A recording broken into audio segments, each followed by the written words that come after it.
bahaya lisan yang ke-10. Pada pertemuan yang lalu Al-Imam Ghazali menyebutkan tentang bahaya lisan yang ke-9, yaitu al-ghina, menyanyi dan melantunkan syair. Dan saat ini kita masuk dalam bahaya lisan yang ke-10, yaitu al-mizah, banyak guyon. Wa asluhu matmumun,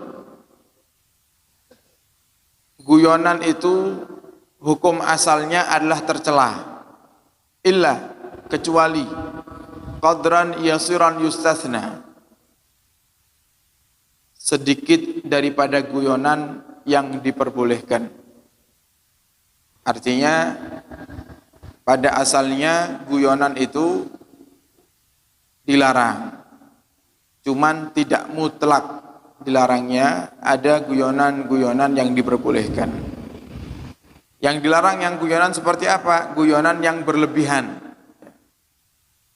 atau yang sampai melakukan hal-hal yang dilarang oleh Allah Subhanahu wa taala, berbohong dan lain-lainnya. Rasulullah sallallahu alaihi wasallam beliau bersabda, "La tumari akhak wa la tumazzihu." Kata Nabi Muhammad, jangan kau debat saudaramu, jangan kau berdebat dengan saudaramu, wala tumazzihu, dan juga jangan kau banyak guyonan. Wal manhiyu anhu al-ifrat fihi, yang dilarang dalam urusan bercanda itu adalah yang berlebihan. Wal mudawamatu alaih, atau yang keseringan, tiap saat guyonan terus. Ya, kalau guyonan sesekali masih diperbolehkan, tapi kalau guyonan banyak terus, tiap berbicara selalu aja guyonan, tidak ada seriusnya, itu dilarang. Li'annahu istighalan bil'abi wal hazal, karena bercanda yang berlebihan itu menjadikan kita sibuk untuk selalu bermain-main, sibuk untuk selalu mencari ide-ide bagaimana supaya kita ini dalam bercerita dianggap lucu, menyibukkan diri dengan sesuatu yang tidak manfaat. Wal ifratu fihi yurisu kasratat dhahki, dan juga kenapa kok bercanda berlebihan itu dilarang? Karena bercanda yang berlebihan itu menjadikan sebab kita banyak tertawa. Sedangkan banyak tertawa bukan hal yang baik. Wahia, karena orang yang banyak tertawa itu tumitul qalba, banyaknya tertawa itu menjadikan hati mati. Kalau sudah banyak tertawa terus kerjaannya, bahkan tidak pernah nangis karena takut kepada Allah, itu menjadikan hati mati. Wa turisud daghinah, dan menyebabkan kebencian. Dan berapa banyak kita lihat beberapa daripada saudara-saudari kita yang bermusuhan, yang awalnya cuma disebabkan karena guyonan. Awalnya guyonan, duduk bersama guyonan, berantem, saling membenci, akhirnya saling mencaci. Wa tuskitul mahabah, dan orang yang banyak guyonan itu atau banyak tertawanya menjatuhkan daripada kewibawaannya. Jadi sekali kita bercanda, boleh bercanda dengan anak, bukan berarti kemudian oh ini biar saya wibawa di hadapan anak, saya tidak boleh bercanda dengan anak. Tidak ada seperti itu. Nabi kita Muhammad bercanda sesaat. Nabi kita Muhammad sayang kepada anak-anak kecil sesaat. Jadi main sama anak kecil itu Nabi kita Muhammad. Jadi bukan berarti kemudian oh karena kita harus wibawa jadi orang tua, tidak ada bercanda sedikit dengan anak, itu juga dilarang, tidak boleh seperti itu. Wa ma khala an hadhihi fala yudham, selain daripada bercanda yang berlebihan maka tidak dilarang. Jadi kita bercanda sesaat itu diperbolehkan. Qala Rasulullah bersabda, inilah amzah, sungguhnya aku itu bercanda. Wala aqulu illa haqqa, dan aku tidak mengatakan kecuali yang hak, yang benar. Jadi bercandanya Nabi Muhammad itu pun tetap dalam koridor syariah, tidak keluar daripada tuntunan syariat. Nah, biasanya kalau orang itu suka bercanda, suka melawak, biasanya suka menghadirkan sesuatu yang bohong, yang tidak benar.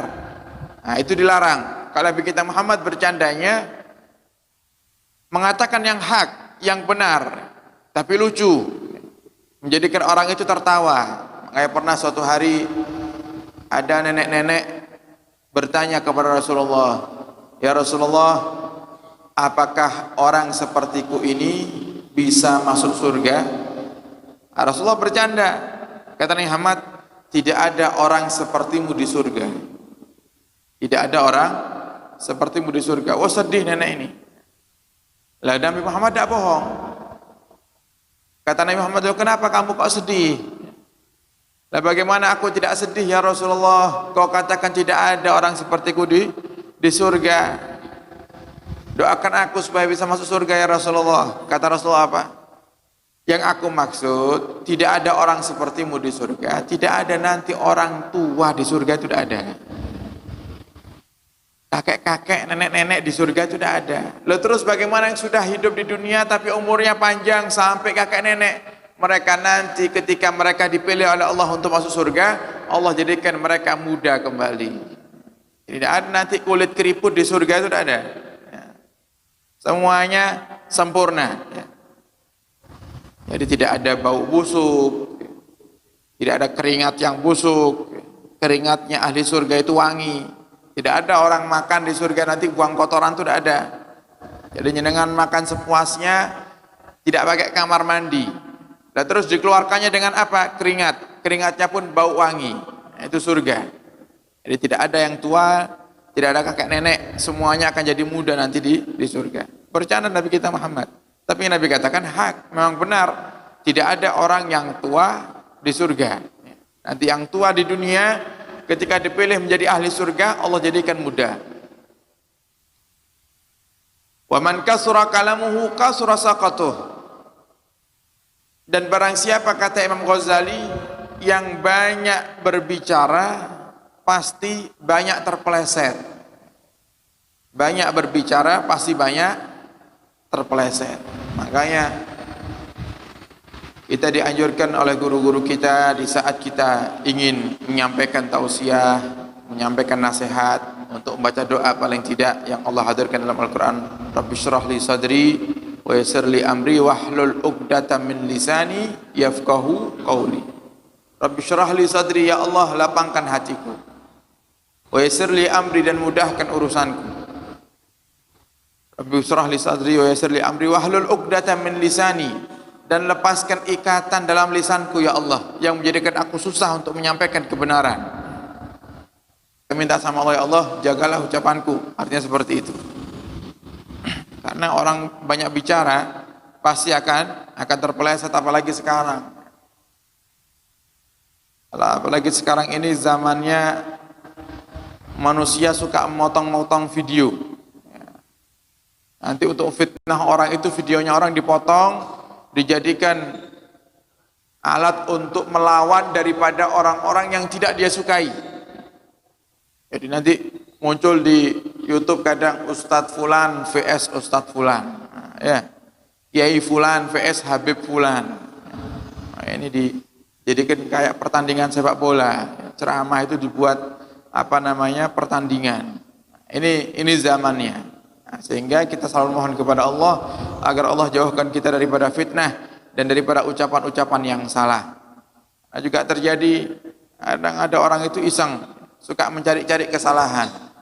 Ada orang yang hadir di majelis kita bukan niat mendengarkan, yang dia cari adalah kesalahan.